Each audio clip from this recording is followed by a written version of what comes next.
Hey guys, Movie Junkie for Life here, and this is my review of a movie based on an anime that is very near and dear to my heart, Ghost in the Shell. It's directed by Rupert Sanders and written by Masumi Shiro. Ghost in the Shell is a story of Major, played by Scarlett Johansson here. Major is the first of her kind. Her mind was put into a shell or body, and her ghost was also preserved. And in this, your ghost is your soul. She's the first of her kind, and she's sent to work with a group of type of police officers to take down terrorist cells. And one of those terrorists is after a group called Haka, I believe it is, or Hake, the group that builds the shells, right? Or and creates all these cybernetic developments that we see in the movie. So Ghost in the Shell, live action adaptation of an anime. Oh boy. Now, live action adaptations of animes have never been successful. Dragon Ball Evolution is a disaster of epic proportions. Speed Racer is, I don't know what that is, if it's meant to cause seizures. That thing is just color and sound, all style, zero substance. It's just never worked. Even the versions I've seen that come out of Japan fail to really grasp onto the magic that really makes us love the animated versions of these films. Now, Ghost in the Shell was one of the first animated films I've ever seen. I saw it right after I saw Vampire Hunter D. And my mind was... I didn't even understand it the first time I saw it because I was younger. I couldn't understand the philosophies behind the story. But I just knew I loved it. So when I heard they were going to make a live action adaptation, as much as I love Scarlett Johansson, I wasn't sure that this could work. Let's get into it. I'll start with the visuals. Visually, this movie is a feast for the effing eyes.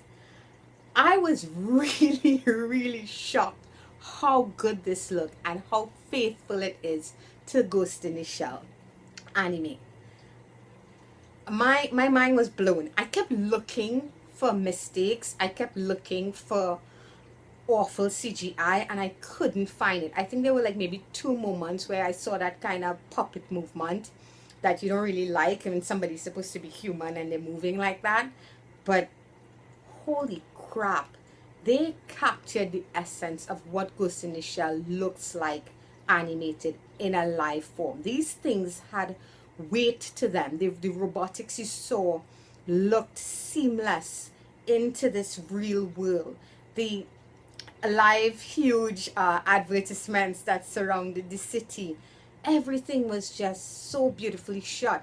And there were scenes that were taken directly out of Ghost in the Shell anime that they nailed it. They hit it out the park. There's a chase sequence in this involving a garbage truck driver.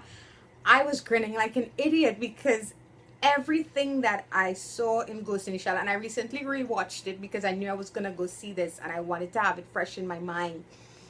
It was just so well done. Real props to the director and everybody involved in the special effects of this film. You did a miraculous job. This is just one of the most beautiful CGI films I've ever seen. And forgetting that it's based off an anime, in general, this film is just visually stunning and it deserves accolades for that. The sound is also phenomenal. The soundtrack is, oh wow. I've never been into movie soundtracks. That's not my thing. I always say that if you can remember the soundtrack, maybe it's too invasive in the film. It should be seamless. But here it was a thing of beauty. Sorry about that, guys. Phone call. Yes, as I was saying, the sound is phenomenal. And they do utilize one of the more epic, memorable songs from the animated film. Instead of the beginning, it's at the end, but it's there and it's just a wonderful addition. I'm glad they didn't leave it out. But the soundtrack here it's original stuff, and again, it fits perfectly into this world. It's just so wonderfully done. The I'm not a musical person in the sense that I don't know instruments and stuff like that, but all I know is this stuff sounded phenomenal and I really liked it. The acting, I think everybody did as well as they could, because Ghost in the Shell is a story that is so complex. There's so much philosophy to it that it was never going to be able to translate properly to Western audiences. I think it would have gone over a lot of people's head. If you've seen Ghost in the Shell, if you love it as much as I do, I think you know what I'm talking about. This is a movie, this is a story that delves deeply into the philosophies of what exactly does it mean to be human. What does it mean to have a soul? You know, how do we even know what has a soul and what doesn't? There are so many complex questions that are asked from this story, and they touch on some of it, they do. And Scarlett Johansson, I think I honestly connected with her version of Major more than I did the animated version. So I'll probably gonna get burned at the stake for saying that, but I think what she managed to do with Major was astounding. She was emotional enough to, you could see her humanity. This is a character that is trying to figure out who she is, not just what she is, but who she is and where she fits into society. You know, there's this scene where she touches the face of a woman, and it's not about sex, because she, you know, she's not even a sexual being. I don't think so, not at this point. She's just wants to know what it is to feel.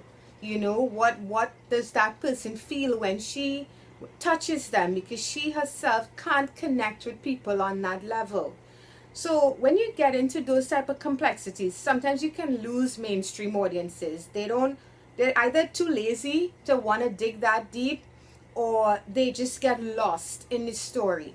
And I think that they did a good job of, sorry to use this term, dumbing it down for mainstream audiences. Overall though, I think they never ignored what Major is about, who she's about, and they actually expanded on her origins in a way that we never saw in the original anime. And I for one really like that. They even did it with Bato, her partner, and I like that too, because I never saw how Bato got his eyes, and they show you that here. So I dug all of that, and I think everybody remained faithful to the core characters, with the exception of a few people. We'll get into that in a bit. And overall, even though I know that the story is not as complex as the original, I enjoyed this adaptation. And adaptation does not have to be exactly like the movie that comes before. It can be inspired by that film. There's nothing wrong with that. If you try to adapt, there's so many books that I read and comics that I read. If you try to adapt half of them, they will not make sense, because they're that complex and they're that difficult to put up there in a visual manner like that. You know, you have to do it all up here. So anime versus live action.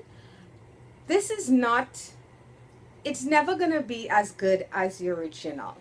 I think it was well done, very well done for what it is. But there are, I would say, like the first half of it, they do, to me, they feel like they're struggling to find exactly what they're trying to do with this story. I feel like it doesn't have the heart of Ghost in the Shell, but it does honor and respect the core material. And to me, that is important. So I quite enjoyed this movie, guys. Overall, I did not expect it to be this good. It was better than I expected it to be.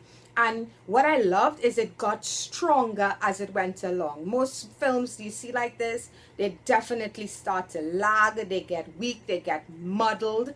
This movie, to me, got better as it went along. And by the end of it, I was completely satisfied. Does it have the soul of Ghost in the Shell, the original? No, it doesn't. It can't. It's too much complexity to put into a westernized story like this. But did they manage to proper homage to the core material, I think they did. I think they were successful. And as adaptations of animes go, this is by far the best that I've ever seen, at least so far. I hope to see more like this. If Akira could be done like this, I would count it as a success. So from you, I'm sure you guys can tell, I really enjoyed Ghost in the Shell. Cons, like besides the story thing, the villain here was a bit cookie cutter. He did have a reason for doing the things he did, but the original villain, known as the Puppet Master, is way deeper and more complex and more intellectual than this guy. This guy, it's more about vengeance, and the Puppet Master was so much more than that. And I wish they had touched on that a little bit more. But I guess, again, it was about the visuals. He did make a very striking image when we finally do see him. And his story is a sympathetic one. It's just that I just wish that they had used a little bit more of what the Puppet Master is or was, because that is a hell of a villain. And it's one of those villains that it's not just an evil guy. He's not just a bad guy. He's so much more than that. He's so much more complex than that. Ghost in the Shell in itself is so much more complex than bad and good. It's not a black and white story at all. So I'm going to give Ghost in the Shell 2017 a 7.5 out of 10. I'm hearing a lot of hatred for it. A lot of people talking about whitewashing, which again, I think I don't see the issue. I really don't. Scarlett Johansson, to me, did a wonderful job. And I think the reason for why she would look different is a valid one, especially when you hear more of Major's story. I think it works. That's just my opinion. Everybody's entitled to their own. I really enjoyed this movie, and I'm giving it a 7.5 out of 10. And it's in cinemas now, so maybe you guys who've seen Ghost in the Shell can check it out and let me know what you think about it. Until next time, guys. Bye-bye.